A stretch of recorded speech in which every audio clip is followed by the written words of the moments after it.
Hello student, in this science class we will start new chapter of biology, that is respiration in organism. So let's start the chapter. One day Bujo was eagerly waiting to meet his grandparents who were coming to the town after a year. एक दिन बूझो बहुत ज़्यादा excited था अपने grand parents से मिलने के लिए, क्योंकि वो बहुत टाइम बाद उसके टाउन आ रहे थे. He was in a real hurry as he wanted to receive them at the bus stop. वो बहुत ज़्यादा जल्दी में था क्योंकि वो उनको बस स्टॉप से रिसीव करना चाह रहा था. He ran fast and reach the bus stop in a few minutes. वो बहुत जल्दी जल्दी भागा और कुछ ही मिनट्स में वो बस स्टॉप पहुंच गया. He was breathing rapidly. उसकी जो ब्रीदिंग थी वो बहुत जल्दी जल्दी हो रही थी. His grand mother asked him why was breathing so fast. उसकी ग्रैंड मदर ने उससे पूछा कि तुम्हारी ब्रीदिंग इतनी जल्दी क्यों हो रही है. Boojho told her that he came running all the way, but the question got stuck in his mind. He wondered why running makes a person breathe faster. The answer to your question lie in understanding why we breathe.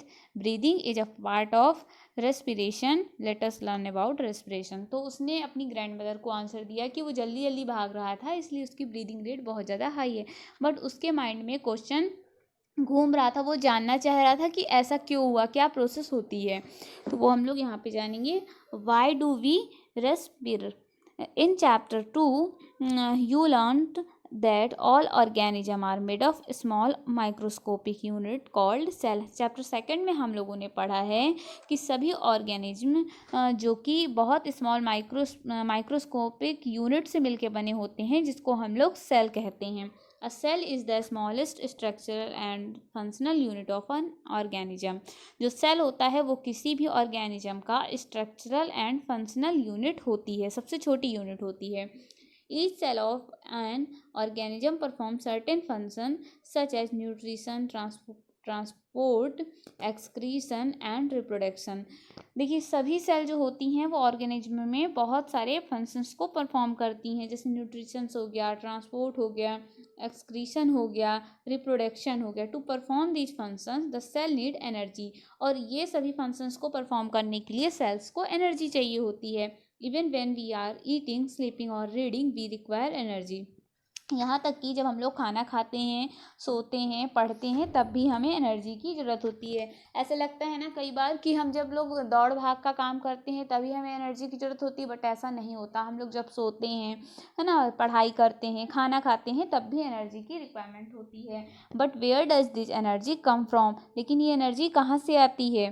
Can you say why your parent insist that you should eat regularly. आपने कई बार सुना होगा कि आपके parents आपको बोलते हैं कि आपको रेगुलरली ईटिंग करना चाहिए, रेगुलरली टाइम टू टाइम खाना खाना चाहिए. The food has stored energy which is release during respiration. जो फूड होता है वो एनर्जी को स्टोर करता है और रेस्पिरेशन पे जो कि एनर्जी रिलीज होती है. Therefore all living organism respire to get energy from food. जितने भी लिविंग ऑर्गेनिज्म होते हैं वो एनर्जी को रेस्पायर करते हैं फूड से. During breathing we breathe in air.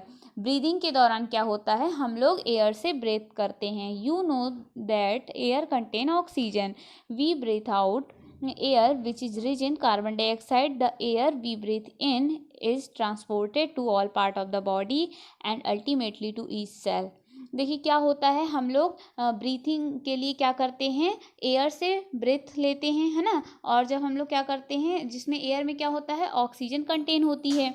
और हम लोग जब ब्रीथ आउट करते हैं तो कार्बन डाइऑक्साइड को बाहर छोड़ते हैं. देखिए ब्रीथ इन मतलब होता है सांस को अंदर लेना और ब्रीथ आउट मतलब होता है सांस को बाहर छोड़ना. तो जब हम लोग ब्रीदिंग करते हैं तो हम लोग जो एयर अंदर लेते हैं उसमें ऑक्सीजन कंटेन होती है, और जब हम लोग ब्रीथ आउट करते हैं तो जो एयर हम लोग बाहर निकालते हैं उसमें कार्बन डाइऑक्साइड कंटेन होती है.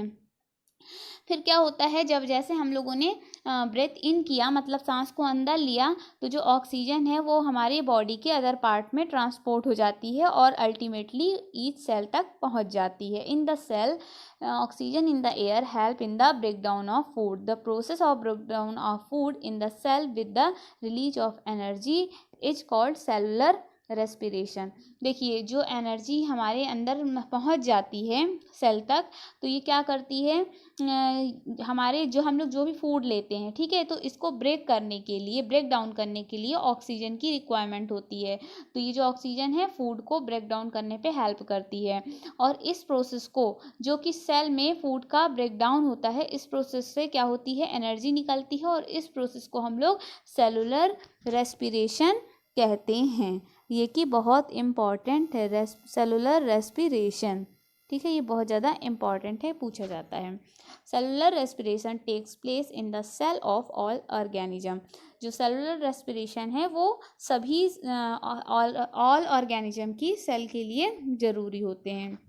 In the cell, the food is broken down into carbon dioxide and water using oxygen। देखिए सेल में क्या होता है, जो फूड होता है, फूड यानी ग्लूकोज जो हम लोग लेते हैं, ग्लूकोज क्या होता है, वो ब्रेक डाउन हो जाता है। कैसे होता है, वाटर और ऑक्सीजन का यूज करके। When break down of glucose occurs with the use of oxygen, it is called aerobic respiration. देखिए वो प्रोसेस जिसमें ग्लूकोज ब्रेक डाउन तो होता है लेकिन ऑक्सीजन का यूज किया जाता है, इस चीज़ को आप लोग ध्यान से समझिएगा, ठीक है ना। जब हम लोग फूड को ब्रेक डाउन करते हैं, ग्लूकोज को ब्रेक डाउन करते हैं, तो उसके लिए हम लोग जब ऑक्सीजन का यूज करते हैं तो उस प्रोसेस को बोलते हैं aerobic respiration. Food can also be broke down without using oxygen, this is called anaerobic respiration. और जब फूड को ब्रेक डाउन करने में हम लोग ऑक्सीजन की हेल्प नहीं लेते हैं, मतलब विदाउट ऑक्सीजन की यूज़ से हम लोग फूड को ब्रेक डाउन करते हैं, तो उसको हम लोग बोलते हैं anaerobic respiration. Break down of food release energy. जब फूड का ब्रेक डाउन हो जाता है तो उससे कुछ एनर्जी रिलीज होती है, जैसे ग्लूकोज है ना। ग्लूकोज को क्या होता है, जब with the use of oxygen, oxygen का यहाँ पे बता रहा है यूज करके, तो देखिए जब ऑक्सीजन ग्लूकोज को हम लोग ऑक्सीजन का यूज कर रहे हैं तो क्या यहाँ से निकलता है, कार्बन डाइऑक्साइड और वाटर निकलता है, ठीक है, और एनर्जी निकलती है। मतलब जब हम लोग ग्लूकोज को इन प्रेजेंस ऑफ ऑक्सीजन में हम लोग ब्रेक डाउन कर रहे हैं तो कार्बन डाइऑक्साइड रिलीज होती है, ठीक है। You should know that there are some organisms such as yeast that can survive in the absence of air. They are called anaerobics, ठीक है। तो ऐसे ऑर्गेनिज्म जैसे कि ईस्ट, जिनको सरवाइव करने के लिए एयर की ज़रूरत नहीं होती है, मतलब ये एब्सेंस ऑफ एयर में भी अपने फूड को ब्रेक डाउन कर लेते हैं, उसको हम लोग क्या बोलते हैं, एनएरोबिक्स बोलते हैं। They get energy through anaerobic respiration in the absence of oxygen, ठीक है। तो एरोबिक रेस्पिरेशन हम लोगों ने देखा जिसमें प्रेजेंट ऑफ ऑक्सीजन होता है ना। तो जब ऑक्सीजन प्रेजेंट रहता है उसको एरोबिक रेस्पिरेशन बोलते हैं, और जब ऑक्सीजन प्रेजेंट नहीं होता है उसको एनारोबिक रेस्पिरेशन बोलते हैं। They get energy through anaerobic respiration in the absence of oxygen. Glucose break down into alcohol and carbon dioxide as given below। फिर देखिए आप छोटी सी एक रिएक्शन दी हुई है कि क्या होता है जब एनारोबिक रेस्पिरेशन होता है तो इसमें ग्लूकोज, देखिए without the use of oxygen हो रहा है, तो यहाँ पे अल्कोहल और कार्बन डाइऑक्साइड इस तरीके से रिलीज होता है। तो ये सारी प्रोसेस होती है यहाँ पे। फिर यहाँ ब्लू बॉक्स में देखना है, yeast are single celled organism, they respire anaerobically and during the process yield alcohol, they are therefore used to make wine and beer। देखिए ईस्ट क्या होता है, सिंगल सेल ऑर्गेनिज्म होता है ना, और ये एनारोबिक रेस्पिरेशन करता है ना, और इससे क्या बनती है, जो इसका यूज होता है वो वाइन और बियर बनाने में इसका यूज किया जाता है।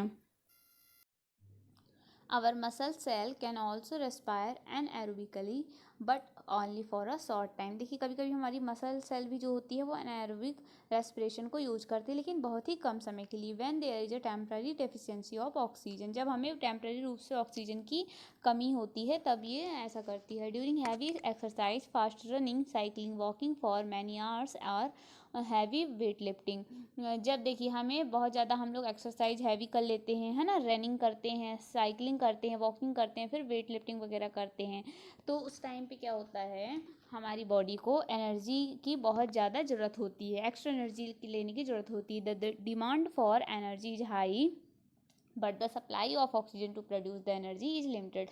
बट जो हमारी बॉडी में ऑक्सीजन की सप्लाई होती है वो लिमिटेड होती है। Then anaerobic respiration takes place in the muscle cell to fulfil the demand of energy. तब हमारी जो बॉडी है, मसल सेल है, वो एनारोबिक रेस्पिरेशन करती है एनर्जी की डिमांड को फुलफिल करने के लिए। यहाँ पे देखिए ग्लूकोज क्या होता है, जब एनारोबिक रेस्पिरेशन होता है तो ग्लूकोज जो होता है लैक्टिक एसिड और एनर्जी पे अलग हो जाता है। Have you ever wondered why you get muscles cramp after heavy exercise? आपने देखा होगा कि हम लोग जब बहुत ज़्यादा हैवी एक्सरसाइजिंग वगैरह कर लेते हैं तो मसल क्रैम्प होने लगता है, मसल्स में दर्द होने लगता है। ऐसा क्यों होता है? The cramp occur when muscle cell respire anaerobically the partial breakdown of glucose produce lactic acid। ऐसा इसलिए होता है कि हमारी वो बॉडी जो होती है वो एनएरोबिक रेस्पिरेशन कर लेती है, इस कारण से मसल्स पे पेन होने लगता है ना। फिर क्या होता है, जो ग्लूकोज का पार्शियल ब्रेकडाउन हो जाता है ना अनएरोबिक रेस्पिरेशन पे, और लैक्टिक एसिड निकल जाता है। The accumulation of lactic acid causes muscle cramp. जो लैक्टिक एसिड के एक्यूमुलेशन के कारण ही क्या होता है, मसल्स में क्रैम्प होने लगता है। We get relief from cramp after a hot water bath और मसाज। यदि हम लोगों को क्रैम्प से रिलीफ पाना है तो हम लोगों को क्या करना चाहिए, गर्म पानी पे नहाना चाहिए या फिर बॉडी पे मसाज करना चाहिए। Can you guess why it is so? क्या आप गेस कर सकते हैं ऐसा क्यों करना चाहिए? हॉट वाटर बाथ और massage improve circulation of blood. क्योंकि जो गर्म पानी होता है या फिर मसाज होता है वो हमारी बॉडी में ब्लड सर्कुलेशन को इम्प्रूव करता है। As a result the supply of oxygen to the muscle cell increase. और रिजल्ट में क्या होता है, जो ऑक्सीजन की सप्लाई होती है मसल सेल पे बहुत ज़्यादा होने लगती है। The increase in the supply of oxygen result in the complete breakdown of lactic acid into carbon dioxide and water. और इससे क्या होता है कि जो ब्रेकडाउन होता है वो लैक्टिक एसिड का कम्प्लीटली ब्रेकडाउन हो जाता है कार्बन डाइऑक्साइड और वाटर में। फिर यहाँ पे छोटी सी एक्टिविटी 10.2 दी गई है, ब्रीदिंग, है ना। Close your nostril and mouth tightly and look at watch. What did you feel after some time? यदि आप अपने नोस्ट्रिल और माउथ को टोटली क्लोज कर लीजिए, बंद कर लीजिए, फिर आप थोड़ा देर बाद क्या फील करते हैं? How long were you able to keep both of them close? आप कितने समय तक ऐसा करके रह सकते हैं? Note down the time for which you could hold your breath. उस टाइम को नोट करिए जब तक आपने अपनी ब्रेथ को होल्ड करके रखा था। ठीक है, तो यहाँ पे ये छोटी सी एक्टिविटी बता रहे हैं। इसके बाद हम लोग देखते हैं breathing means taking in air rich in oxygen and giving out air rich in carbon dioxide with the help of respiratory organs. देखिए ब्रीदिंग मीन्स क्या होता है, जब हम लोग टेकिंग इन एयर को अंदर लेते हैं ऑक्सीजन के रूप में और एयर को बाहर निकालते हैं कार्बन डाइऑक्साइड में, है ना। तो ये हम किससे करते हैं? रेस्पिरेटरी ऑर्गन की हेल्प से करते हैं। The taking in air of air rich in oxygen into the body is called inhalation. देखिए ये इम्पॉर्टेंट है, इनहेलेशन और एक्सहेलेशन। जब हम लोग क्या करते हैं, एयर को टेकिंग इन करते हैं, मतलब बॉडी में अंदर की ओर करते हैं, है ना, तो इस प्रोसेस को क्या बोलते हैं? इनहेलेशन। या आप सीधे कह सकते हो कि सांस जब हम लोग अंदर लेते हैं तो उस प्रोसेस को इनहेलेशन करते हैं, और सांस को जब हम बाहर छोड़ते हैं उसको हम एक्सहेलेशन कहते हैं। And giving out of air rich in carbon dioxide is known as exhalation.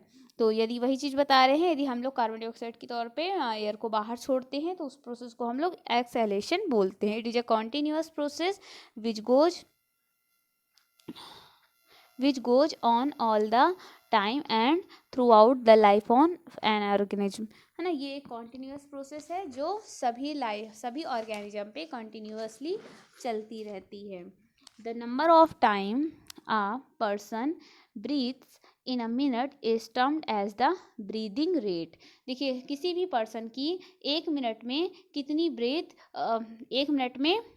Breathe होती है उसको हम लोग क्या बोलते हैं? ब्रीदिंग रेट बोलते हैं। During breathing inhalation and exhalation take place alternately. ठीक है, तो जो ब्रीदिंग के दौरान इनहेलेशन और एक्सहेलेशन प्रोसेस में जो इनहेलेशन और एक्सहेलेशन प्रोसेस होता है ब्रीदिंग का, वो अल्टरनेटली चलता रहता है। अब breath means 1 inhalation plus 1 exhalation. Would you like to find your breathing rate? क्या आप अपनी ब्रीदिंग रेट को फाइंड कर सकते हैं? फिर यहाँ पे एक्टिविटी 10 बताई गई है जो कि इतनी ज़्यादा इम्पॉर्टेंट नहीं है। नेक्स्ट हम लोग देखेंगे इसमें हाउ डू वी ब्रीथ। हम लोग सांस को किस तरीके से लेते हैं।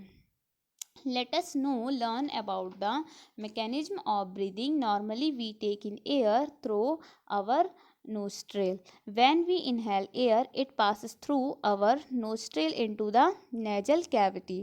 देखिए यहाँ पे ये आपको फिगर भी बताया गया है, ये इस टाइप सा होता है। ह्यूमन रेस्पिरेटरी सिस्टम जो होता है वो इस टाइप से होता है। यहाँ पे जब देखिए शुरू में क्या होती है, जब हम लोग एयर अंदर लेते हैं तो नोस्ट्रिल के द्वारा, नोस्ट्रिल मतलब जो नोज में छोटे छोटे छिद्र होते हैं उसको छेद बोले जाते हैं ना, तो ये नोस्ट्रिल के द्वारा यहाँ से हम लोग अंदर एयर लिए, फिर ये कहाँ जाता है, नेजल कैविटी पे जाता है। इसके बाद ये इस तरीके से यहाँ लंग्स में जाता है, फिर ये इस टाइप से यहाँ पे लंग्स में चला जाता है। ऐसी ये पूरी प्रोसेस होती है।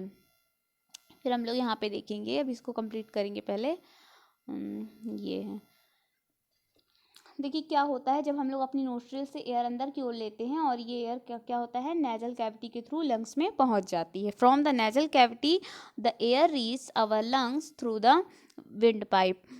विंड पाइप के थ्रू ये लंग्स में पहुंच जाती है। Lungs are present in chest cavity. Lungs में चेस्ट कैविटी प्रेजेंट होते हैं। This cavity is surrounded by the ribs on the side. और जो ये चेस्ट कैविटी होती है वो रिब्स से क्या होते हैं, सराउंडेड होते हैं, मतलब इनके चारों तरफ रिब्स होती हैं। A large muscular sheet called diaphragms. जो बहुत बड़ी मस्कुलर सीट होती है उसको डायफॉर्म बोलते हैं। ये देखिए ये फिगर में डायफॉर्म ये बताया गया है। ये सबसे नीचे वाला ये जो पोर्शन है ना, ये डायफॉर्म्स है। लंग्स के नीचे वाला ये डायफॉर्म्स कहलाता है। ओके, फिर हम लोग देख रहे थे यहाँ पे a large muscular seat called diaphragms form the floor of the chest cavity. chest cavity के नीचे साइड होता है, फ्लोर पे होता है ना, नीचे पे।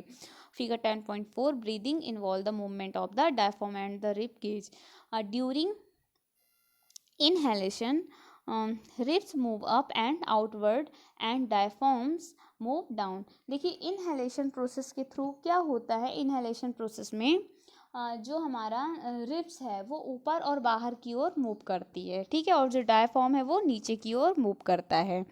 This movement increase space in our chest cavity and air rushes into the lungs. देखिए और इससे क्या होता है, हमारी अंदर जो चेस्ट कैविटी में स्पेस इंक्रीज हो जाता है ना, जब हम लोग सांस को क्या करते हैं, अंदर की ओर लेते हैं। The lungs get filled with air. During exhalation, ribs move down and inward. देखिए एक्सलेशन में क्या होता है, जो रिब्स होती है वो नीचे और अंदर की ओर मूव डाउन होती है, और डायफॉर्म्स कहाँ होता है, up to its former position पे रहता है। This produce the size of the chest cavity and air is pushed out from the lungs. और इसमें चेस्ट कैविटी क्या होती है, इसका साइज कम हो जाता है और एयर क्या हो जाती है, लंग्स में बाहर की ओर हो जाती है। The movement of the body can be felt easily. Take a deep breath. Keep your palm on the abdomen. तो देखिए इससे क्या होता है, जब हम लोग सांस अंदर और बाहर की ओर लेते हैं ना, तो हमारी जो चेस्ट का साइज होता है वो बढ़ घट जाता है। After having learned that during breathing there are change in the size of the chest cavity, है ना, तो ये यहाँ पे बता रहा है कि जब हम लोग ब्रीथ इन और ब्रीथ आउट करते हैं तो हमारी जो चेस्ट का साइज है वो घटता बढ़ता रहता है, क्योंकि जब हम सांस अंदर की ओर लेंगे तो क्या होगा, हमारे जो चेस्ट होंगे वो उसका साइज बढ़ जाएगा, और जब हम ब्रीथ आउट करेंगे तो क्या होगा, चेस्ट का जो साइज है वो चेंज हो जाएगा। तो इस टाइप से ये पूरी प्रोसेस होती है।